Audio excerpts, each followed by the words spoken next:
We got Stephanie White sort of telling on herself here.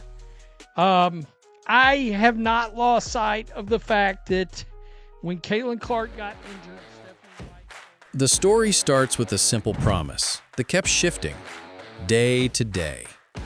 It sounded calm, tidy, even reassuring, until each update landed like a plot twist. One minute it was minor tightness, the next it was another setback, and pretty soon, the whole thing felt less like a straightforward recovery and more like a season-long cliffhanger. First came the leg trouble that took her out of the lineup, the kind of muscle strain most coaches call routine. Then came the follow-ups, the lingering soreness, the careful language, the "she's almost there" tone that never quite said she's cleared. Fans kept checking their feeds, waiting for the green light. Instead, they got another pause, and another. The mid-season spotlight made everything louder. All-Star Weekend wasn't just a date on the calendar. It was the big stage, the city buzzing, the league pointing all cameras to center court. Pulling out of that, no contest, no showcase, turned murmur into megaphone. It wasn't just disappointing, it rewired expectations. If she wasn't ready for that, how close was she really? That's when the phrasing started to feel like its own subplot. Day-to-day is an easy headline, but anyone who's dealt with a groin or adductor strain knows it rarely plays on a 24-hour clock. Those injuries are slippery. Good one morning, not so good that afternoon, then touch and go for days. Indiana Fever, Stephanie White, the whole Indiana Fever front office, and more in the WNBA are under FBI investigation. Indiana Fever under investigation for mysterious injuries. Stack that on top of an earlier quad issue, and the margin for error shrinks fast. Push too soon, and you're back to square one. Move too slow, and the season's rhythm slips away. Meanwhile, the internet did what it always does. Grabbed screenshots, lined up pressers, and stitched the timeline together. The same phrase repeated enough times starts to sound like a loop, and fans have zero patience for loops when the stakes are marquee games and sold-out nights.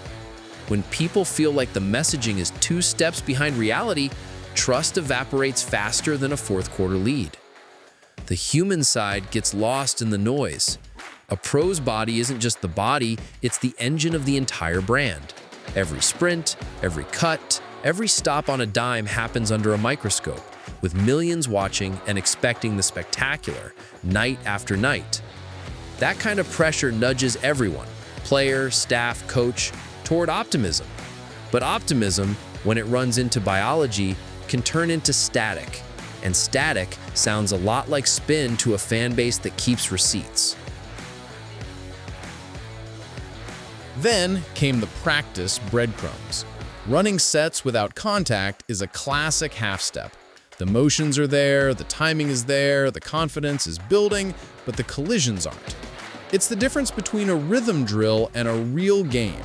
Without contact clearance, you can't cross the finish line. To the casual here, that detail can sound tiny. To anyone who's rehabbed, it's the whole ballgame. What made this saga extra combustible was the split screen. So today, lads, we heard from Stephanie White on a podcast who the Indiana Fever are building around. And newsflash, it's not Caitlin Clark. Newsflash, it is in fact. On one side, a team insisting caution and process. On the other, a digital chorus branding it all as smokescreen. The takes were loud, the memes louder, and the narrative basically wrote itself. They're hiding something. It's catchy, it's clickable, but it also flattens a messy reality. Muscle injuries don't care about press cycles. Now, rumors did what rumors do. They filled the gaps. Reports claimed this conversation got tense. People are saying the timelines didn't line up. Buzz online suggested that choices weren't purely medical. That stuff travels fast because it's spicy, but spice isn't proof. Without the charts, the scans, and the sign-offs, all we have is smoke. And smoke isn't the same as fire, even if it looks dramatic on a thumbnail. Still, the optics were brutal. Every "we'll know more soon" grates after a while. Every "cautious" and "monitoring" starts feeling like the same song. And when she's sitting out the biggest weekend on the calendar, the emotion is real. Fans schedule trips, buy jerseys, juggle plans. Telling them it's a minor thing and then asking them to wait weeks is a tough sell, even if you're technically correct that the body needs what it needs. There's also the locker room math. When your top engine is out, the entire scheme morphs. Roles shift, tempo changes, sets look different. Coaches call it next player up, but it isn't plug and play when the star's gravity bends a defense before the ball crosses half court. If she's close but not quite, a team could get stuck in limbo. Too soon for a full return, too late to reinvent everything. Limbo is exhausting. Limbo breeds second guessing. On the floor, the psychology matters as much as the scans. Athletes can run clean in drills and still feel a hitch when the real chaos starts. Bodies banging, feet tangling, a split-second lunge that relights the fear. One awkward step, and you're back to ice and tape. That mental hurdle is huge. Call it readiness, call it trust, call it green light. Whatever the name, you can't fake it.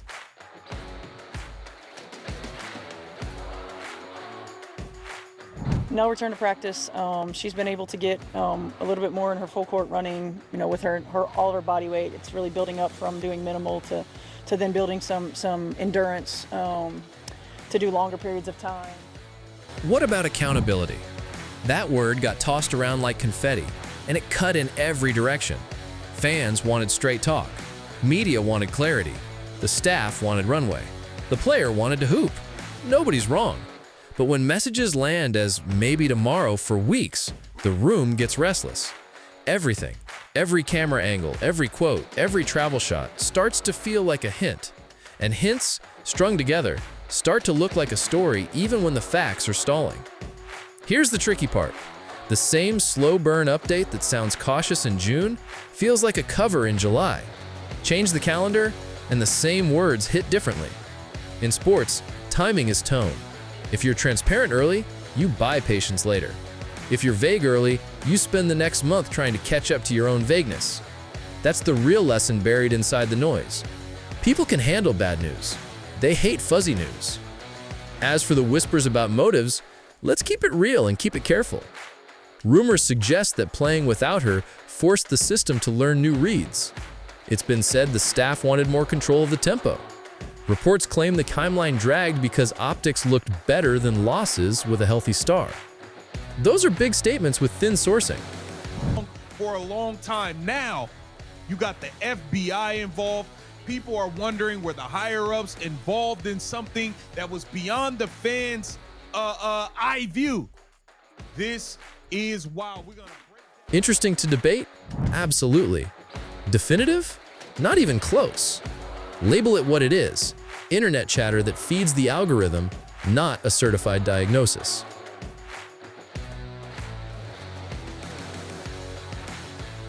Meanwhile, the player became both person and symbol. On one hand, a young star with a luminous game and the weight of a league's momentum on her shoulders. On the other, a case study in how we interpret injuries in real time. Every post became a referendum. Is she smiling? Is she traveling? Is she working out? The tiniest clip turned into a thesis. It's exhausting to live inside that microscope. It's also the price of being that big, that fast. The craziest part is how familiar this felt. We've seen versions of this in every sport. The optimistic update, the nagging strain, the long tail of almost. Fans want to fast forward. Bodies don't.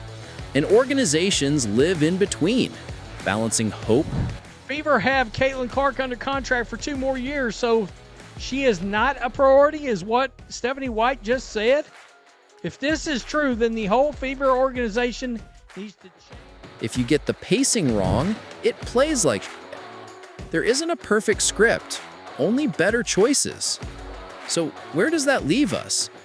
With a few clear takeaways. 1. Muscle strains are petty thieves. They steal a day here, a week there, and sometimes they come back for seconds. 2. Words matter. Day to day means something totally different to a medical staff than it does to a fan base. 3. The bridge between those meanings is trust. And trust is built on specifics, not slogans. Say what you know, say what you don't, and admit the timeline lives in pencil, not ink. There's also space for empathy we don't talk about enough. It's hard to sit and watch while people question your toughness or accuse the staff of playing games. It's hard to hear, "She should have been back by now," when your growing fires a warning at half speed. It's hard to read, "They're lying," when the truth is, "We don't fully know yet."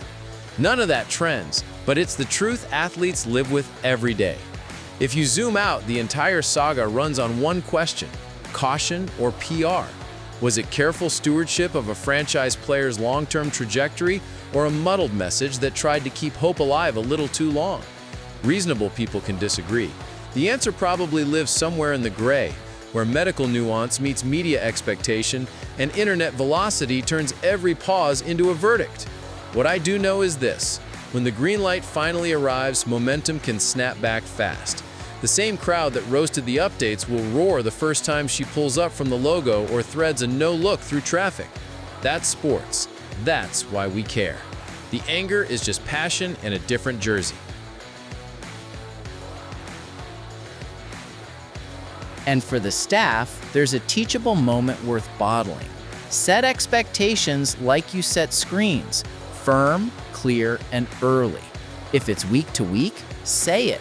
If the next checkpoint is contact work, say it. If there's uncertainty, say it plainly. You don't lose the room when you admit you don't have every answer. You lose it when your answers feel copy-pasted. For the player, the path back is the same as always: stacked good days, then stack harder days, then take the hit and trust the body. Re-entry isn't a press release, it's a feel. When the feel is real, everyone can see it from the cheap seats.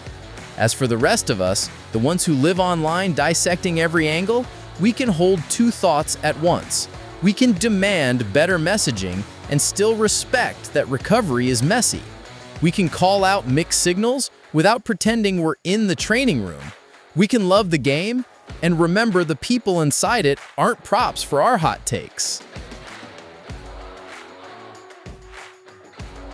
So yeah, this saga had plenty of smoke, plenty of noise, and enough meme fuel to last a whole road trip. But beneath the chaos was a simple arc: hurt, hope, hold, heal. If there's a lesson for every team watching, it's this: honesty isn't the enemy of excitement. It's the foundation. Build on that, and you won't need a day-to-day mantra to keep people engaged. They'll stick around for the real thing. When she's finally back and the whistle blows, all the chatter fades into the soundtrack of a packed arena. The first clean cut, the first quick burst, the first deep three, those are the receipts that matter. Until then, spare us the loops, give us the checkpoints. Say the quiet parts out loud. The game is too good and the stakes are too high for anything less. And if there's one final note to pin above every locker and podium, it's this: clarity beats comfort. Fans don't need the sugarcoat. They need the roadmap. Tell them where we are, what's next, and how we'll know we're there. Do that, and the next time a star hits a speed bump, it won't spiral into a season-long soap opera. It'll be what it should have been from the start: a tough stretch, handled straight, with the bounce back ready to roll.